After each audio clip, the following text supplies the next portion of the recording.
नमस्कार, मेरा नाम है सुमित सिंह मेहता। हाजिर हूँ सामने क्वांटम मैकेनिक्स से रिलेटेड एक और नया लेक्चर लेके। आज का हमारा है लेक्चर नंबर 12। ठीक है, सबसे पहले डिस्कस कर लेते हैं कि आज के इस लेक्चर में हम किस टॉपिक को कवर करने वाले हैं। जो आज का टॉपिक रहने वाला है वो मज़ेदार रहने वाला है और बहुत खूबसूरत रहने वाला है और थोड़ा बहुत चौंकाने वाला भी रहने वाला है। जो पहली बार पढ़ रहे हैं वो चौंकेंगे, जिन्होंने 12th में पहले पढ़ चुके हैं वो नहीं चौंकेंगे। ठीक है, और टॉपिक का नाम है हमारा क्या, dual nature of light. Topic का नाम क्या है, हिंट डालिए, dual nature of light. Copy pen निकाल लीजिए और लिखना स्टार्ट कीजिए, ड्यूअल नेचर ऑफ लाइट।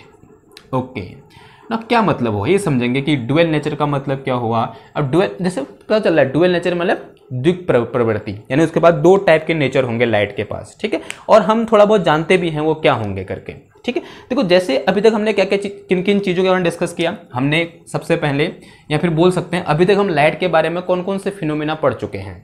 अगर आप क्लास 12th से आगे की ओर बढ़ना स्टार्ट करो तो क्लास 12th में तो पहली बार हमने क्या पढ़ा था, क्लास 12th में नहीं, क्लास 10th में पढ़ा था पहली बार हमने। क्लास 10th में पहले हमने सबसे पहली बार हमने क्या पढ़ा था, रिफ्लेक्शन पढ़ा था। क्या पढ़ा था, रिफ्लेक्शन। तो रिफ्लेक्शन क्या होता है, फिनोमिना ऑफ लाइट होता है। ठीक है, एक लाइट का फिनोमिना होता है। एक और पढ़ा था क्लास 10th में हमने क्या पढ़ा था, रिफ्रैक्शन पढ़ा था। क्या पढ़ा था, रिफ्रैक्शन, यानी bending of light when it enters one medium to another medium. जब लाइट रे एक मीडियम से दूसरे मीडियम में जाती है तो वो बेंड हो जाती है, उस फिनोमेना को क्या बोलते हैं हम, रिफ्रैक्शन बोलते हैं। रिफ्लेक्शन क्या होता है, जब लाइट रे किसी एक चमकीली सतह से टकराती है तो वो उसी मीडियम में वापस लौट जाती है जिस मीडियम से वो आई होती है, उसे हम क्या बोलते हैं, रिफ्लेक्शन बोलते हैं। ठीक है, एक और फिनोमेना हम जब थोड़ा सा बड़े हुए यानी क्लास 12th में पहुंचे तो हमने पढ़ा था ये क्या, इंटरफेरेंस पढ़ा हमने। क्या पढ़ा, इंटरफेरेंस। क्या पढ़ा, इंटरफेरेंस पढ़ा। एक और फिनोमिना पढ़ा हमने, थोड़ा सा हम आगे बढ़े 12th में ही, क्या पढ़ा था, डिफ्रैक्शन पढ़ा था। याद है आपको, थोड़ा बहुत याद होगा, डिफ्रैक्शन पढ़ा था। डिफ्रैक्शन नाम का फिनोमिना पढ़ा था एक हमने। एक और फिनोमिना पढ़ा था, बहुत इंपॉर्टेंट था, क्या था, पोलराइजेशन। क्या पढ़ा था, पोलराइजेशन। क्या पढ़ा था, पोलराइजेशन ऑफ लाइट। पूरा लिख दे, पोलराइजेशन, ये डिफ्रैक्शन ऑफ लाइट लिख दो, इसको पूरा पूरा, डिफ्रैक्शन ऑफ लाइट लिख दो। इस सॉरी इंटरफेरेंस ऑफ लाइट हो गया, इसको क्या, डिफ्रैक्शन ऑफ लाइट लिख दो। इसे क्या लिख दो, पोलराइजेशन ऑफ लाइट लिख दो। इसे क्या, रिफ्लेक्शन ऑफ लाइट लिख दो। ठीक है, इसे क्या लिख दो, रिफ्लेक्शन ऑफ लाइट। इसे क्या, रिफ्लेक्शन, और ये क्या होगा, रिफ्रैक्शन ऑफ लाइट। ठीक है, ये कुछ फिनोमिना कहाँ पढ़े थे हम, 12th में पढ़े थे। उसके बाद जब 12th में थोड़ा सा आगे बढ़े हमने एक फिनोमिना और पढ़ा, वो क्या था हमारे पास, फोटो इलेक्ट्रिक इफेक्ट। ठीक है, क्या पढ़ा था, फोटो इलेक्ट्रिक इफेक्ट। हमने यहां भी पढ़ा है फोटो इलेक्ट्रिक इफेक्ट। क्या पढ़ा था, एक और फिनोमिना लाइट से related, photo electric effect. Photo electric effect पढ़ा था, फोटो इलेक्ट्रिक इफेक्ट, हाँ जी पढ़ा था। ठीक है, और एक और इफेक्ट पढ़ा जो हमने कुछ लेक्चर पहले ही पढ़ा हुआ है, क्या है, कॉम्पटन इफेक्ट पढ़ा था। Compton effect, Compton effect. ठीक है, सब लाइट से रिलेटेड हैं। एक और इफेक्ट कोई बता दो और। ठीक है, जैसे क्या होता है, स्पेक्ट्रा ऑफ एटम। क्या होता है, स्पेक्ट्रा ऑफ एटम। ठीक है, स्पेक्ट्रा की बात हो रही है तो किसका मतलब, किससे रिलेटेड है, ये लाइट से रिलेटेड है। स्पेक्ट्रा ऑफ एटम, ये भी किससे रिलेटेड है, हमारा लाइट से रिलेटेड है। नाउ जब हम इन फिनोमेना को एक्सप्लेन करते हैं, अभी तक हमने वैसे करा रखा है मैंने, वैसे स्पेक्ट्रा ऑफ एटम कहाँ, एटॉमिक, जो हमारा एटॉमिक फिजिक्स वाला लेक्चर सीरीज है उसमें। लेकिन जो हाल फिलहाल पिछले 1-2 हफ्ते में हमने ये फिनोमेना एक्सप्लेन किया, ये फिनोमेना एक्सप्लेन किया, और ये फिनोमेना तो हमें रटे हुए हैं। रटे हुए मतलब हमने 11th में पढ़े हुए हैं, और डर के मारे तभी पढ़े हुए हैं क्योंकि 11th में अच्छे, सॉरी 12th में अच्छे नंबर लाने होते हैं, और ये जो हैं वो क्या होते हैं, इंपॉर्टेंट होते हैं। इनसे रिलेटेड एक बहुत इंपॉर्टेंट आपने एक्सपेरिमेंट पढ़ा होगा, क्या, डबल स्लिट एक्सपेरिमेंट पढ़ा था। डबल स्लिट एक्सपेरिमेंट, ठीक है, बहुत इंपॉर्टेंट चीज, डबल स्लिट एक्सपेरिमेंट। ठीक है, इस बारे में आपने डिस्कस किया था सबसे पहले वहाँ क्लास 12th में, कि जो इंटरफेरेंस होता है और जो डिफ्रैक्शन होता है उसको किसकी हेल्प से हमने क्या किया एक्सपेरिमेंटली। सबसे पहले यंग्स ने, किसने, यंग का डबल स्लिट एक्सपेरिमेंट था, उसकी हेल्प से सबसे पहले बताया कि लाइट किस फिनोमेना को दिखाती है, इंटरफेरेंस और डिफ्रैक्शन को क्या कर सकती है, शो कर सकती है ना। तो ये फिनोमेना हमने 12th में पढ़े, इसमें से भी फोटो इलेक्ट्रिक इफेक्ट हमने 12th में पढ़ा, और एक कॉम्पटन इफेक्ट हमने कुछ हफ्ते पहले ही पढ़ रखा है, और स्पेक्ट्रा ऑफ एटम तो हमने पढ़ा ही हुआ है ना। अब देखो ये मैं क्यों रिकॉल कर रहा हूँ, बार बार मैं इनको क्यों लिख रहा हूँ। देखो हुआ क्या, जब हम इन इफेक्ट को एक्सप्लेन कर रहे थे तो इनमें से कुछ इफेक्ट ऐसे थे, उनको एक्सप्लेन करने के लिए इफेक्ट बोलता हूं या फिर क्या बोलता हूं, फिनोमिना बोल सकता हूं। इनमें से कुछ फिनोमिना ऐसे थे जिनको एक्सप्लेन करते समय मैंने बोला लाइट वेव नेचर की होती है। ध्यान सुनना बात को, कि इनमें से कुछ फिनोमिना ऐसे थे जिनको एक्सप्लेन करने के लिए मैंने ये बोला कि लाइट वेव नेचर की होती है। यानी मैंने बोला कोई लाइट किसी एक सतह पर इंसिडेंट हो रही है, ऐसा मैंने बोला, ठीक है। यानी लाइट कैसी होती है, वेव नेचर की होती है। इनमें से कुछ अभी पढ़ेंगे वो फिनोमेना कौन से थे, वैसे आप जानते हो पहले से, लेकिन फिलहाल मैं ये बोल रहा हूं कि इनमें से कुछ फिनोमेना ऐसे थे जिनको एक्सप्लेन करते समय मैंने ये बोला लाइट वेव नेचर की होती है, और कुछ फिनोमेना ऐसे थे जिनको एक्सप्लेन करते समय मैंने ये बोला लाइट पार्टिकल नेचर की होती है। अब मैं कभी बोल रहा हूं लाइट वेव नेचर की होती है और कभी मैं बोल रहा हूं पार्टिकल, सॉरी, जो लाइट है वो पार्टिकल नेचर की होती है। ना देखो, अब यहां पर ये जो फिनोमेना लिखे हैं मैंने, यहां पर रिफ्लेक्शन हो गया, रिफ्रैक्शन हो गया, इंटरफेरेंस हो गया, डिफ्रैक्शन हो गया, पोलराइजेशन हो गया, इन सब में मैंने लाइट का कौन सा नेचर लिया था, वेव नेचर लिया था, ठीक है। अभी मैंने ये पढ़ाया नहीं है आपको, लेकिन जब आपने 12th में किए थे ये, उसमें आपने क्या पढ़ा था, इनके लिए कौन सा नेचर लिया था आपने, वेव नेचर लिया था। इससे पहले आपको याद है तो आपने हाइगेंस की थ्योरी पढ़ी थी, याद है आपको हाइगेंस थ्योरी क्या थी। हाइगेंस ने सबसे पहली बार ये कहने की हिम्मत की थी कि लाइट कैसे होती है नेचर में, वेव नेचर की होती है, ठीक है। उन्होंने एक कॉन्सेप्ट ऑफ किसका दिया था, वेव फ्रंट का दिया था, ठीक है। उन्होंने बोला कि जो लाइट है वो किस फॉर्म में ट्रेवल करती है, वेव फ्रंट के फॉर्म में ट्रेवल करती है, ठीक है।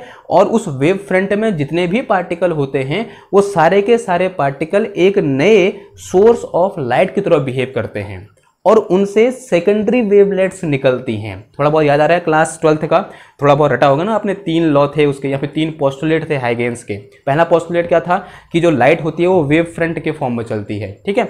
और जो वेव फ्रंट में जितने भी पार्टिकल होते हैं वो सब के सब एक सोर्स ऑफ लाइट की तरह बिहेव करते हैं, और उन सोर्स ऑफ लाइट से जो निकलने वाली लाइट रे होती है या फिर जो लाइट नई जो वेवलेट्स होती है उनकी वेलोसिटी ओरिजिनल लाइट की वेलोसिटी के बराबर होती है। और जो मेरे पास सेकेंडरी वेवलेट्स निकले, अगर उनका मैं एक इनवलप खींच दूं तो एक नए वेव फ्रंट को रिप्रेजेंट करते हैं, ठीक है। ये हमने पढ़ा हुआ है, बहुत अच्छे तरीके से पढ़ा हुआ है हाइगेंस थ्योरी क्या थी, ठीक है। तो हाइगेंस ने इनको एक्सप्लेन करने से पहले हाइगेंस थ्योरी पढ़ी थी हमने, और हाइगेंस थ्योरी ने यह बताया कि लाइट किस नेचर की होती है, वेव नेचर की होती है। और उसके बाद हाइगेंस ने अपने जो उनके बाद डिस्क्रिप्शन था वेव वाला, उसकी हेल्प से रिफ्लेक्शन और रिफ्रैक्शन को क्या किया, एक्सप्लेन किया। ये हमने पढ़ा हुआ है कहाँ, क्लास 12th में, और ये बहुत इंपॉर्टेंट भी था। हमारे सर लोग बोलते थे कि आप इसको याद कर लीजिए, या तो समझ लीजिए या फिर याद कर लीजिए, क्योंकि ये पेपर में आने वाला है। तो रिफ्लेक्शन और रिफ्रैक्शन दोनों हाइगेंस ने क्या किए, प्रूफ किए। यानी रिफ्लेक्शन और रिफ्रैक्शन को समझाने के लिए हमने लाइट का कौन सा नेचर लिया, वेव नेचर लिया। सिमिलरली उसके बाद जो इंटरफेरेंस और डिफ्रैक्शन और पोलराइजेशन को समझाने के लिए भी किसका यूज किया हमने, वेव नेचर का यूज किया। लेकिन जब हम थोड़ा आगे बढ़े तब कुछ इफेक्ट ऐसे थे जिनको हम वेव नेचर से एक्सप्लेन नहीं कर पाए। उनमें क्या क्या थे, photo electric effect, Compton effect, spectra of atom, एक और था जैसे ब्लैक बॉडी रेडिएशन, ठीक है। क्या था, black body radiation, black body radiation. Black body radiation को भी हम, जो मेरे पास वेव नेचर था उससे हम एक्सप्लेन नहीं कर पाए। तब हमने बोला कि जो लाइट होती है वो किस नेचर की होती है, पार्टिकल नेचर की होती है। किस नेचर की होती है, पार्टिकल नेचर। और जिस पार्टिकल की हम बात कर रहे हैं वो पार्टिकल क्या है, एक्चुअल में बंडल ऑफ एनर्जी है। जो किसने बताया था हमको, प्लैंक ने बताया था। जिस बंडल ऑफ एनर्जी को हम क्या बोलते हैं, फोटोन बोलते हैं, ठीक है। तो अब यहां पर इन इफेक्ट को एक्सप्लेन करने के लिए तो क्या बोला हमने कि लाइट फोटोन के फॉर्म में चलती है, यानी छोटे छोटे बंडल ऑफ एनर्जी के फॉर्म में चलती है। जिन बंडल ऑफ एनर्जी को हम क्या बोलते हैं, फोटोन बोलते हैं। और एक फोटोन की जो एनर्जी होती है वो कांस्टेंट होती है किसी एक लाइट के लिए, किसी एक मोनोक्रोमेटिक लाइट के लिए, और वो कितनी होती है हमारे पास, h न्यू के बराबर होती है, ठीक है। तो this is energy of photon. और जो ये लाइट है वो इस फोटोन के फॉर्म में क्या करती है, ट्रेवल करती है, फिर बंडल ऑफ एनर्जी के फॉर्म में ट्रेवल करती है। तब हमने इन फिनोमेना को एक्सप्लेन करने के लिए ऐसा बोला, मैंने पार्टिकल नेचर की बात करी, और इन फिनोमेना को एक्सप्लेन करने के लिए हमने वेव नेचर की बात करी। अगेन आपके दिमाग में क्वेश्चन आना चाहिए, तो इनमें से सही कौन है, क्या लाइट पार्टिकल होती है? तो क्वेश्चन क्या है आपके दिमाग में, क्या लाइट पार्टिकल है? क्या लाइट क्या है, पार्टिकल है? और दूसरा क्वेश्चन क्या है, क्या लाइट वेव है? क्या लाइट वेव है? वेव, जो लाइट है वो पार्टिकल है या फिर वेव है? क्वेश्चन ये है आपके दिमाग में। आप तो इसका आंसर ये है कि लाइट दोनों है। लाइट के पास दोनों नेचर होते हैं। Light is a wave as well as particle. बहुत इंपॉर्टेंट लाइन है, light have wave, have wave and particle nature both. Light have wave nature, ऐसा लिखो, light have wave nature as well as particle nature, ठीक है। And this type of nature of light is called dual nature of light. तो यहां पर आगे लिख दोगे, दिस नेचर ऑफ लाइट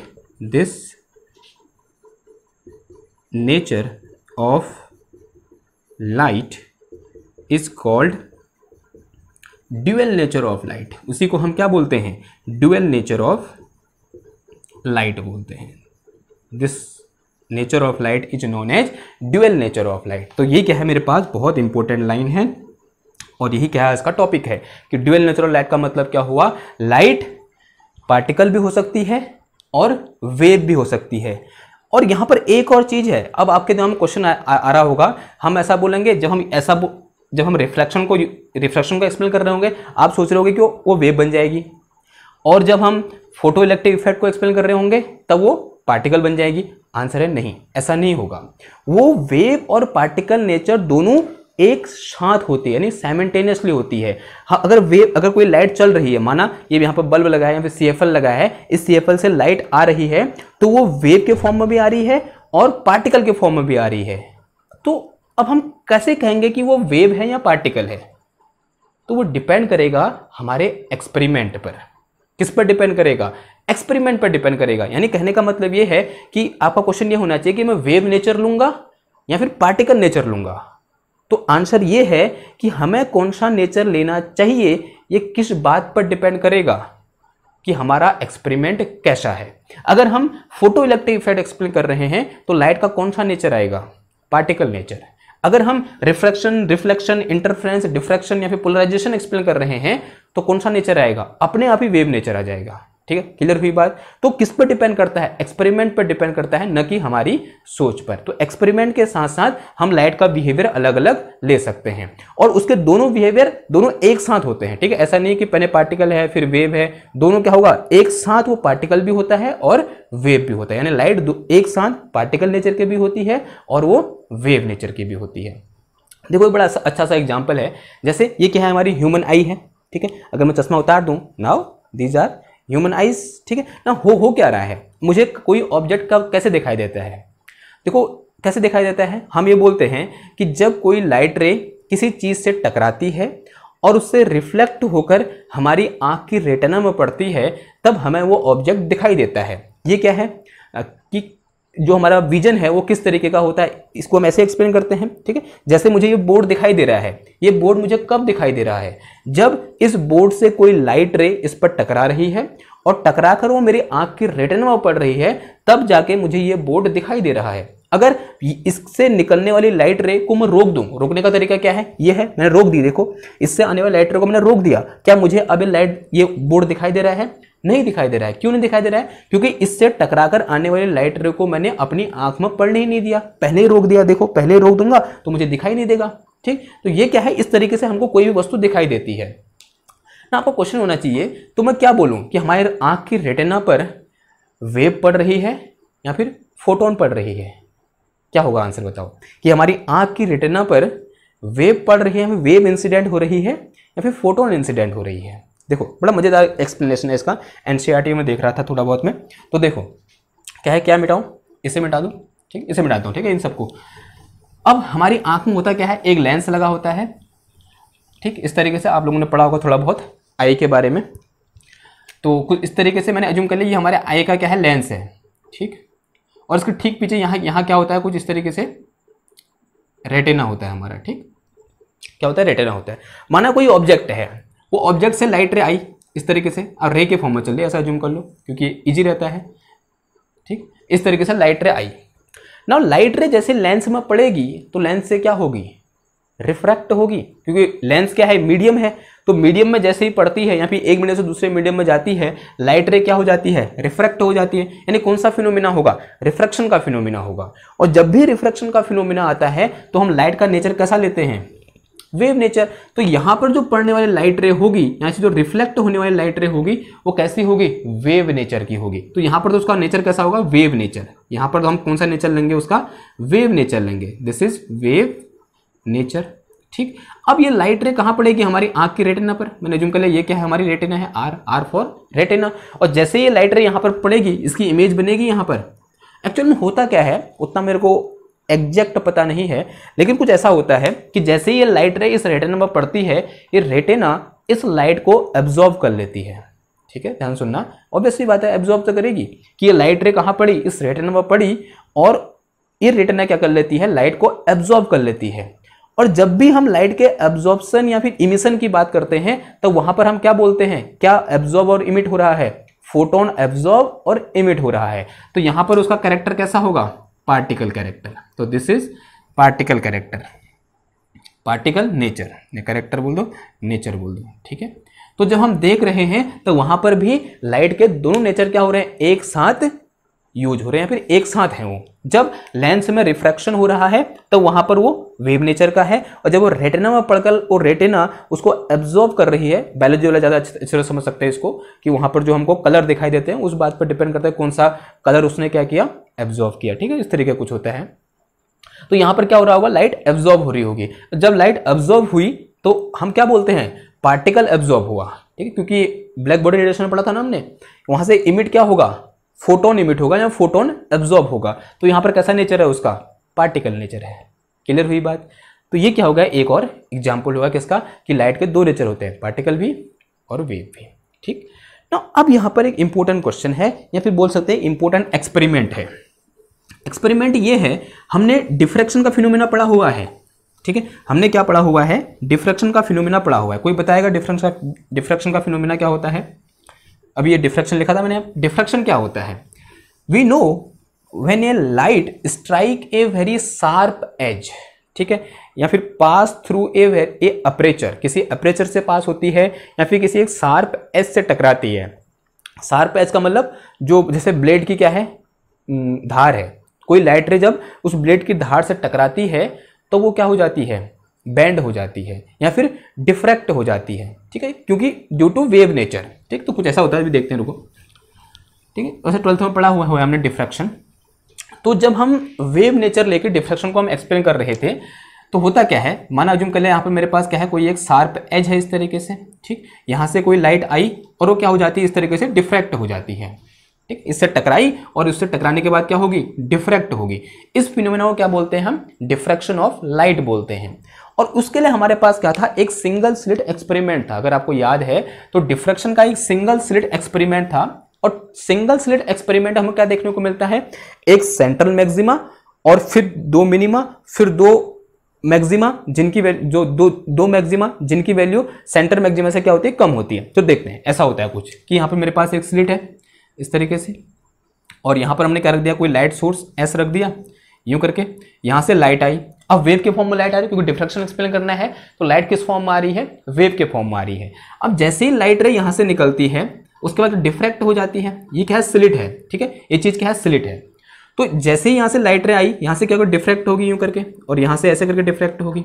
ठीक, यूं करके ना हमें देखने को क्या मिलता है, कुछ यहाँ पर इस तरीके से एक मुझे सेंट्रल मैक्सिमा देखने को मिलता है। अगर आपको याद है तो थोड़ा बहुत इस तरीके से सेंट्रल मैक्सिमा, फिर उसके बाद एक मैक्सिमा और देखने को मिलता है, यानी फिर ये मिनिमा देखने को मिला, फिर एक मैक्सिमा, फिर ये मिनिमा, फिर एक मैक्सिमा, लेकिन उसकी इंटेंसिटी इससे कम, फिर एक इस तरीके से, फिर जीरो हो जाता है। सिमिलरली इधर भी ऐसे देखने को मिलता है, यूं यूं यूं। ठीक है, ऐसा हमको देखने को मिलता है। यानी यहाँ पर इंटेंसिटी क्या है, मैक्सिमम, फिर यहाँ पर इंटेंसिटी जीरो, फिर यहाँ पर इंटेंसिटी मैक्सिमम है लेकिन इससे क्या है, कम है, फिर यहाँ पर इंटेंसिटी जीरो है, फिर यहाँ पे इंटेंसिटी क्या है, कुछ है लेकिन इससे क्या है, कम है। तो इस तरह से इंटेंसिटी डिग्री होते जाती है, फिर फाइनली यहाँ क्या हो जाता है, अंधेरा हो जाता है, यानी यहाँ लाइट नहीं पहुंच पाती है। ठीक, तो इस टाइप के फिनोमेना को हमने क्या बोला था, डिफ्रैक्शन बोला था, अगर आपको थोड़ा बहुत याद है तो। और इनको हम क्या बोलते हैं, फ्रिंजेस बोलते हैं। अगर मैं इनको एक फोटोग्राफिक प्लेट में बनाना चाहूँ तो फ्रिंजेस मेरे को कुछ इस टाइप के देखने को मिलती है। ठीक, ये क्या है मेरे पास, सेंट्रल ब्राइट, कुछ इस तरीके से एक बड़ा सा ब्राइट फ्रिंज मिलेगा। ठीक, फिर उसके बाद कुछ नहीं मिलेगा मेरे को, फिर एक और ब्राइट फ्रिंज मिलेगा यहाँ पर इस तरीके से। ठीक, फिर एक और ब्राइट फ्रिंज मिलेगा कुछ इस तरीके से, ठीक, लेकिन उसकी थिकनेस क्या होगी, कम होगी।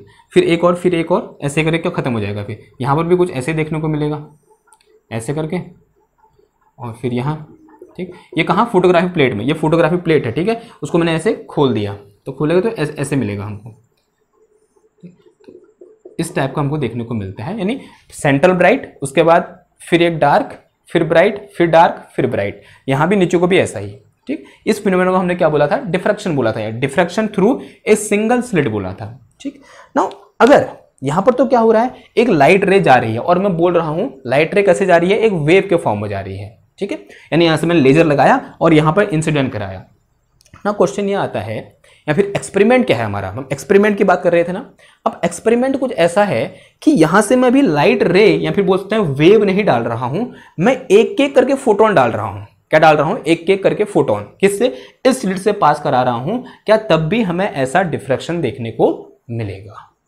तो क्वेश्चन है, यहां पे हमारा एक्सपेरिमेंट है, एक्सपेरिमेंट का नाम लिखो डिफ्रैक्शन बाय फोटोन, ठीक है। अभी हम क्या करेंगे, एक एक करके फोटोन स्लिट के अंदर से पास कराएंगे और हमें यह बताना है क्या हमें अब भी डिफ्रैक्शन देखने को मिलेगा, क्या अब भी हमें कुछ ऐसा पैटर्न देखने को मिलेगा। तो क्या है मेरे पास, डिफ्रैक्शन बाय सिंगल, या फिर सिंगल नहीं बोलेंगे, डिफ्रैक्शन बाय फोटोन, सीधे लिखो diffraction by photon, diffraction by photon, ठीक है। ओके, सबसे पहले किसने किया था, ये एक साइंटिस्ट थे जिनका नाम क्या था, G.I. Taylor. G.I. Taylor experiment ही बोलते हैं इसको, टेलर्स एक्सपेरिमेंट, टेलर्स एक्सपेरिमेंट, ठीक है। सबसे पहले उन्होंने ये एक्सपेरिमेंट किया।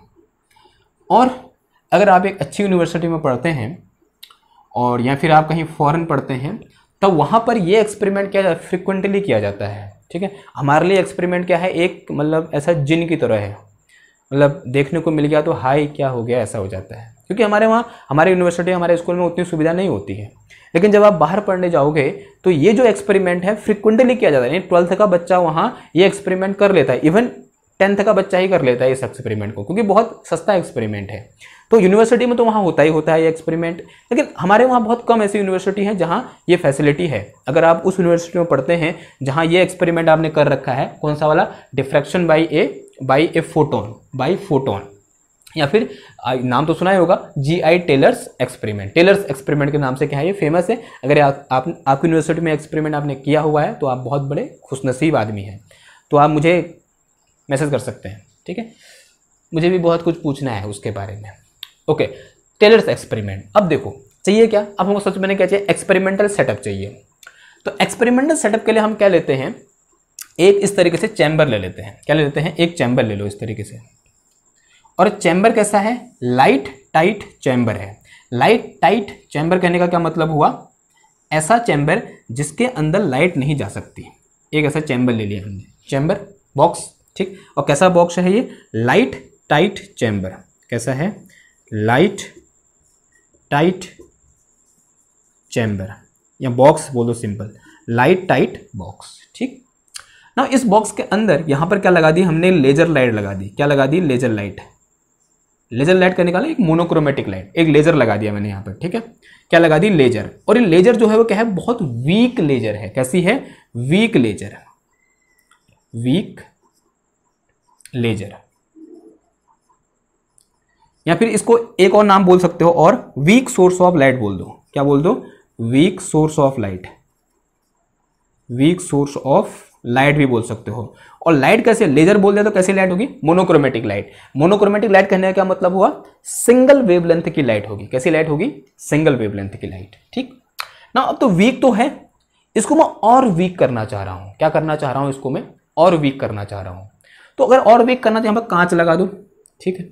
और कांच को क्या कर दिया हमने, कुछ धुंधला कर दिया, धुंधला कांच लगा दिया। यहाँ पर क्या लगा दिया हमने, धुंधला कांच। होता है ना वो, जैसे बाथरूम में लगा होता है, ठीक है, या फिर किसी किसी खिड़की में लगा होता है, एक मतलब बाहर साफ नहीं दिखाई देता है, उस टाइप का कांच, ठीक है। उस टाइप का कांच लगा दिया, मतलब कांच है लेकिन बाहर नहीं दिखाई दे रहा है, तो कैसा कांच हुआ, धुंधला कांच लगा दिया, ठीक है।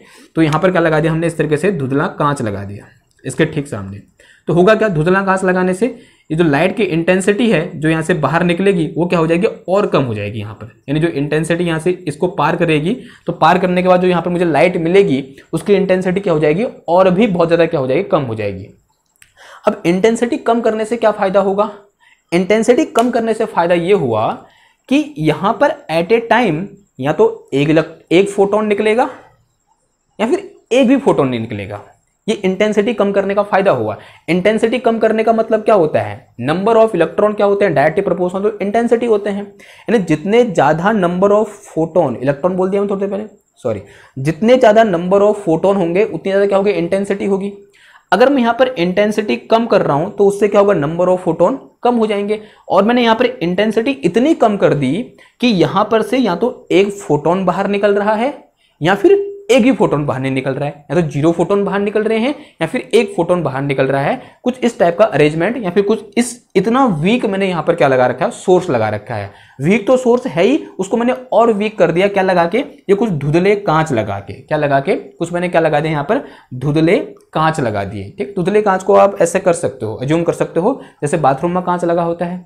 अब बाथरूम में तो अंदर देखने वाला होगा नहीं, बस कांच होता है उसमें। क्लियर हुई बात, मतलब ऐसा कांच जिससे बहुत धुंधला है। एक मिनट, उसका कुछ नाम होता है, मैं भूल गया, एक बार मैं चेक कर लेता हूं। ठीक, हाँ, नाम होता है उसका क्या, स्मोक कोटिंग ग्लास। लिख लो आप, स्मोक कोटिंग ग्लास, यानी उसमें एक धुंधली परत लगा दी, स्मोक यानी धुएं की तरह परत लगा दी। ठीक है, तो स्मोक कोटिंग ग्लास है। तो इनसे क्या होगा, इंटेंसिटी कम होगी। इंटेंसिटी कम होने से कुछ इतनी इंटेंसिटी कम कर दी है कि यहां से तो या तो एक फोटोन निकल रहा है या फिर एक भी नहीं निकल रहा है। फिर इसके ठीक सामने क्या लगा दी, एक स्लिट लगा दी। क्या लगा दी, एक इस तरीके से स्लिट, क्योंकि हमको क्या दिखाना है, डिफ्रैक्शन करना है। तो उसके सामने क्या लगा दी मैंने, एक स्लिट लगा दी। और इस स्लिट के ठीक सामने क्या लगा दिया मैंने, एक फोटोग्राफिक प्लेट लगा दी इस तरीके से। क्या लगा दी, एक ये स्लिट एस है, ठीक, और ये फोटोग्राफिक प्लेट क्या है मेरे पास, पी है। ओके, नाउ यहां से at a time only 1 photon क्या हो रहा है, पास हो रहा है। एट ए टाइम इस स्लिट से एट ओनली 1 फोटोन क्या हो रहा है, पास हो रहा है। अब हमें बताना है क्या यहां पर हमें कैसा पैटर्न देखने को मिलेगा। क्लासिकली अगर आप इसको सोचोगे, पार्टिकल तो पास कर रहा है, अगर आप फोटोन पास कर रहा है बोलोगे तो क्या बोलोगे, पार्टिकल पास कर रहा है। अगर ये स्लिट है और यहां पर ये एक फोटोग्राफिक प्लेट है, तो यहां से क्या होगा, ये पार्टिकल आ रहे हैं 1 by 1, यानी एक टाइम पर एक ही पार्टिकल आ रहा है। तो पार्टिकल स्लिट को पास करेगा, यहां टकराएगा, पार्टिकल उसको पास करेगा, यहां टकराएगा, पार्टिकल उसको पास करेगा, यहां पर टकराएगा।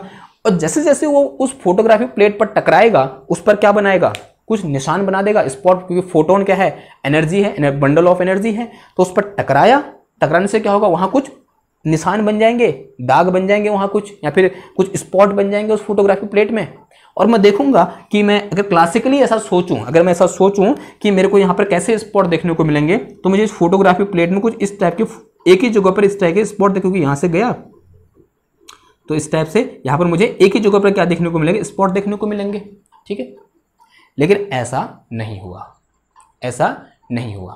तो हुआ क्या, देखो, अगर मैं इसी को, इस वाले एक्सपेरिमेंट, अगर जो मैंने सोच रखा है उसको मैं ऐसे ओपन करूं, ये फोटोग्राफी प्लेट ऐसे रखी हुई ना, इसको मैं ऐसे ओपन करूं तो कैसा होगा, इसको अगर मैं क्या कर दूं, ओपन कर दूं, तो यानी ऐसे, ये फोटोग्राफी प्लेट है मेरी, ठीक है, इस तरीके से, और ये वो स्पॉट है। तो मुझे यहां पर क्या देखने को मिलेंगे, ऐसे ऐसे स्पॉट देखने को मिलेंगे, यूं करके, ठीक है, ऐसे, ठीक, और सिर्फ एक लाइन में देखने को मिलेंगे।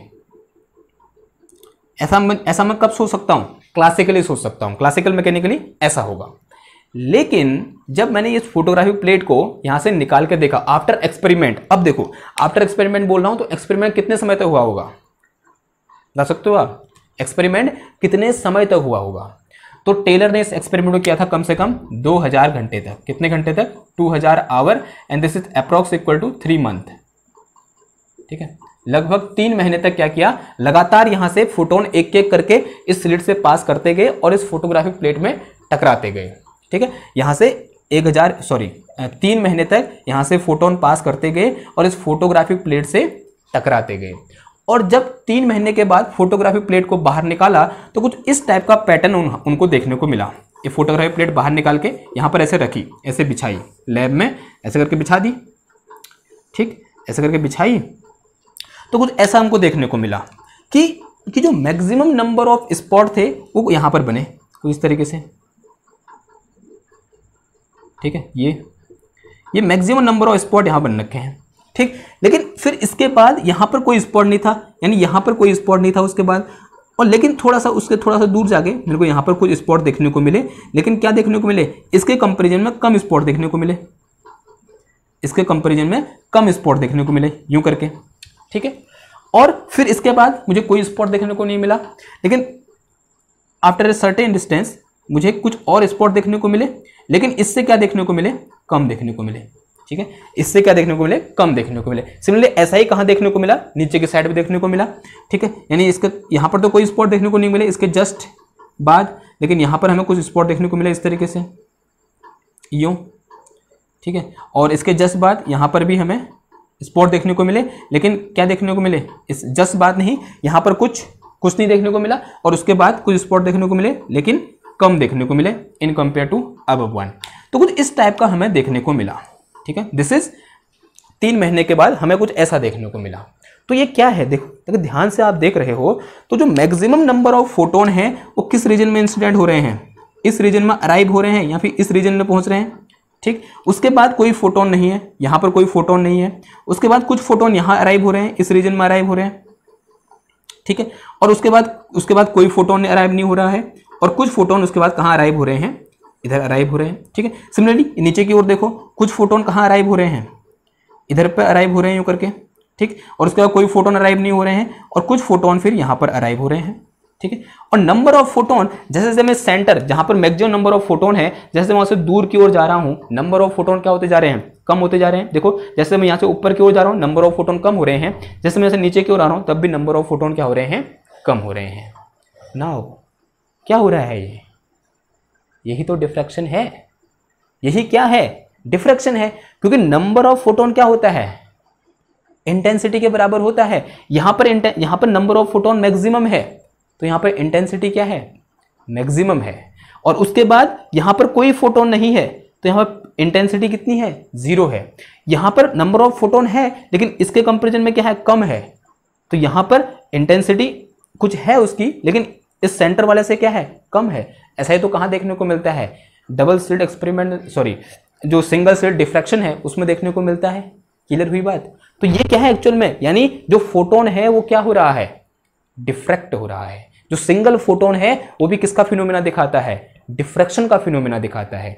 अगर सिंगल फोटोन डिफ्रैक्शन का फिनोमेना दिखा रहा है, अब डिफ्रैक्शन का फिनोमेना कौन दिखाता है, वेव दिखाती है भैया। वो तो सिंगल फोटोन है, वो कैसे दिखा रहा है, क्योंकि भाई साहब ऐसा होता है कि जो फोटोन है उसके साथ क्या होती है, एक वेव एसोसिएटेड होती है।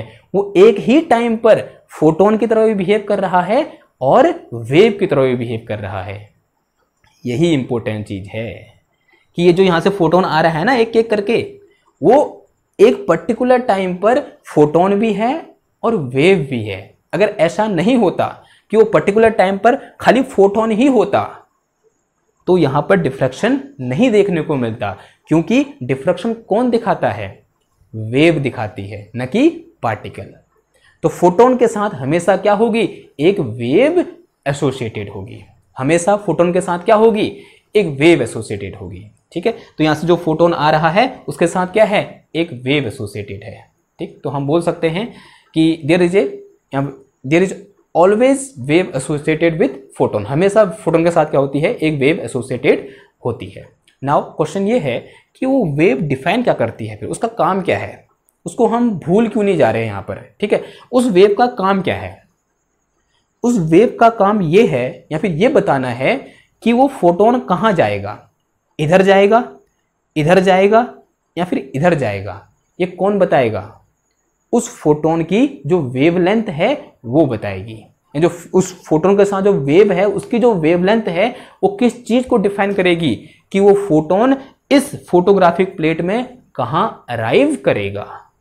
कहां अराइव करेगा इस बात का निर्णय कौन लेगा, उस फोटोन के साथ जो एसोसिएटेड वेव है उसकी वेवलेंथ इस बात का निर्णय लेगी कि वो इस फोटोग्राफिक प्लेट में सेंटर पर आएगी या इधर जाएगी या इधर जाएगा।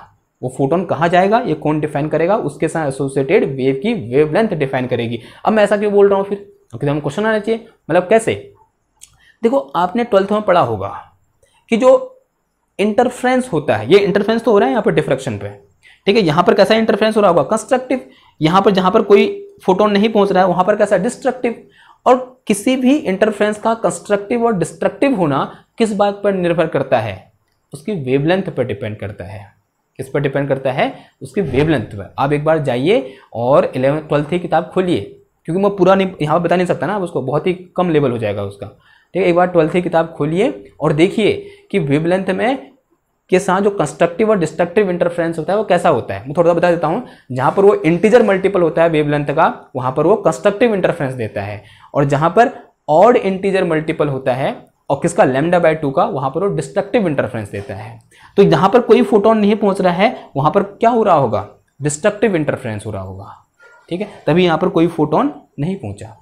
तो और यहाँ पर कैसा होगा, जहाँ पर मैक्सिमम फोटोन पहुँच रहे हैं वहाँ पर कंस्ट्रक्टिव इंटरफ्रेंस हो रहा होगा। क्लियर हुई बात। तो ये क्या है, मेरे पास वेव नेचर ऑफ लाइट है, या फिर बोलते हैं ड्यूअल नेचर ऑफ लाइट है। तो फोटोन के साथ हमेशा क्या होगी, एक वेव एसोसिएटेड होगी। ओके, नाउ देखो, अब इस एक्सपेरिमेंट में एक और चीज है, बहुत इंपॉर्टेंट चीज ये है, क्या हम किसी एक पर्टिकुलर फोटोन को कह सकते हैं कि ये फोटोन इधर जाएगा। क्वेश्चन है आपसे, ये फोटोन यहां से बाहर निकला, क्या आप ये बता सकते हो कि ये फोटोन यहां पर आएगा या यहां पर आएगा या यहां आएगा, ठीक है। यानी इस स्पॉट पर आएगा, इधर आएगा, इधर आएगा। आपको पूछा जाता है कि ये फोटोन जब यहां से निकला, क्या आप बता सकते हो, क्या आप प्रिडिक्ट कर सकते हो कि ये फोटोन कहां जाएगा, इधर जाएगा, इधर जाएगा, इधर जाएगा। कर सकते हो आप प्रिडिक्ट? आंसर है आप प्रिडिक्ट नहीं कर सकते हो, एग्जैक्ट नहीं बता सकते हो कि ये फोटोन कहां जाएगा। तो आप क्या बता सकते हो, आप इसकी प्रोबेबिलिटी बता सकते हो। यानी क्या बता सकते हो, तो मैक्सिमम प्रोबेबिलिटी इस फोटोन की कहां जाने की है बता सकते हो। अब आपके लिए आसान हो गया आंसर देना। बताओ, इस जो फोटोन यहां से निकल रहा है इसकी प्रोबेबिलिटी मैक्सिमम कहां पर अराइव होने की है। आंसर है सेंटर मैक्सिमा पर, क्योंकि यहां पर तो सबसे ज्यादा नंबर ऑफ फोटोन अराइव हो रहे हैं। तो सेंटर मैक्सिमा पर सबसे ज्यादा क्या होंगे, नंबर ऑफ फोटोन अराइव होंगे। तो हम सिर्फ किसके बारे में बता सकते हैं कि किसी फोटोन की कहीं पर जाने की प्रोबेबिलिटी क्या है, इसके बारे में बता सकते हैं। हम ये नहीं बता सकते कि ये पर्टिकुलर फोटोन कहां जाएगा। क्लियर बात, ठीक। एक बहुत इंपॉर्टेंट लाइन है ये कि हम यहां से सिर्फ क्या बता सकते हैं, इस फोटोन की इस सेंटर पे या फिर कहां पर जाने की प्रोबेबिलिटी क्या है, मैक्सिमम है। सेंटर पे जाने की प्रोबेबिलिटी या फिर सेंटर मैक्सिमा पे जाने की प्रोबेबिलिटी क्या है, मैक्सिमम है। और जहां पर कुछ नहीं है वहां पर क्या है, मिनिमम है, यानी जीरो है, वहां जा ही नहीं रहा, तो अपने आप ही वहां पर जाने की प्रोबेबिलिटी कितनी होगी, मिनिमम होगी। Clear, okay. ना इसको थोड़ा ऐसे भी लिख सकते हो आप, कैसे, देखो यहां से तो अभी क्या हो रहा है, एक एक फोटोन निकल रहे हैं। अगर मैं यहां से नंबर ऑफ फोटोन डाल दूं, मैंने बहुत सारे, यानी ये हटा दूं और यहां पर एक क्या लगा दूं, एक स्ट्रॉन्ग सोर्स लगा दूं, तब क्या होगा, तब ऐसा होगा। देखो कैसा होगा कि यहां पर बहुत सारे फोटोन अराइव होंगे, यूं करके ऐसे सारे बहुत सारे फोटोन क्या होंगे, अराइव होंगे, और सारे के सारे फोटोन मिलकर यहां पर क्या बना देंगे, इस तरीके से एक ब्राइट फ्रिंज बना देंगे, ठीक है। सिमिलरली यहां पर भी क्या होंगे, बहुत सारे फोटोन अराइव होंगे और वो सबके सब मिलकर क्या बना देंगे, यहां पर एक ब्राइट फ्रिंज बना देंगे, ठीक है। सिमिलरली यहां पर भी क्या होंगे, बहुत सारे फोटोन अराइव होंगे और यहां पर क्या होगा, अगेन मेरे को यहां पर ब्राइट फ्रिंज देखने को मिलेगी। ये तो होता है डिफ्रैक्शन में, ठीक। तो जब बहुत कम फोटोन जाएंगे, एक एक करके फोटोन जाएंगे तो स्पॉट मिलेगा, और अगर बहुत सारे फोटोन एक साथ चले गए तो क्या दिखेगी, इस तरीके से फ्रिंजेस दिखेंगे। तभी हमको वहां पर, जब हमने 12th में पहली बार डिफ्रैक्शन पढ़ा था, तो हमको वहां फ्रिंजेस देखने को मिलती है। अगर फोटोन को मैं 1 by 1 डालूंगा तो मुझे क्या देखने को मिलेंगे, इस तरीके से स्पॉट देखने को मिलेंगे, ठीक। क्लियर हुई बात। तो एक बहुत इंपॉर्टेंट एक्सपेरिमेंट था जिसको हमने क्या बोला, GI टेलर्स एक्सपेरिमेंट बोला। क्लियर नाउ, तो इसका कंक्लूजन क्या है इस पूरे लेक्चर का, सिर्फ इतना सा कैलकुलेशन है कि light have two nature, wave nature as well as particle nature. और पार्टिकल नेचर करने का मतलब फोटोन, इसको हमने ऐसे ही बोल सकते हैं, there is a wave associated with photon, ठीक है। तो क्या बोल सकते हैं हम यहां से, बोल सकते हैं there is a wave associated with photon, ठीक है। हमेशा फोटोन के साथ क्या होगी, एक वेव एसोसिएटेड होगी। अब फोटोन क्या है, पार्टिकल है, फोटोन क्या है, पार्टिकल है ना। ये जो स्टेटमेंट था, इस स्टेटमेंट ने एक साइंटिस्ट के दिमाग की बत्ती जलाई, और उन साइंटिस्ट का नाम था क्या, डी ब्रोगली। क्या था, डी ब्रोगली। तो डी ब्रोगली ने कहा कि ये फोटोन क्या है, पार्टिकल है। अगर फोटोन के साथ कोई वेव एसोसिएटेड हो सकती है तो मैं ये भी तो कह सकता हूं कि जैसे लाइट पार्टिकल, इलेक्ट्रॉन, लाइट मतलब हल्के पार्टिकल, इलेक्ट्रॉन, प्रोटॉन, न्यूट्रॉन, इनके साथ भी तो जो मैटर पार्टिकल हैं इनके साथ भी तो वेव एसोसिएटेड हो सकती है। और ये क्या थी, उनकी बहुत बड़ी सोच थी। इस सोच के लिए उन्हें नोबेल पुरस्कार से सम्मानित किया गया। ये कुछ 1928 में, 1927 में, मैं भूल रखा हूं सन, मैं नेक्स्ट लेक्चर में बता दूंगा आपको कब क्या किया गया। डी ब्रोगली को ऐसा सोचने के लिए कि अगर ये फोटोन पार्टिकल है और इसके साथ एक वेव एसोसिएटेड है तो ये जो इलेक्ट्रॉन, प्रोटॉन, न्यूट्रॉन है ये भी तो क्या है, पार्टिकल हैं, और ये भी बहुत हल्के पार्टिकल हैं। तो इनके साथ भी तो क्या हो सकती है, कोई ना कोई वेव एसोसिएटेड हो सकती है, जिसे हम क्या बोलते हैं, मैटर वेव या फिर डी ब्रोगली वेव बोलते हैं। और एक्चुअल में इनके साथ क्या होती है, वेव एसोसिएटेड होती है।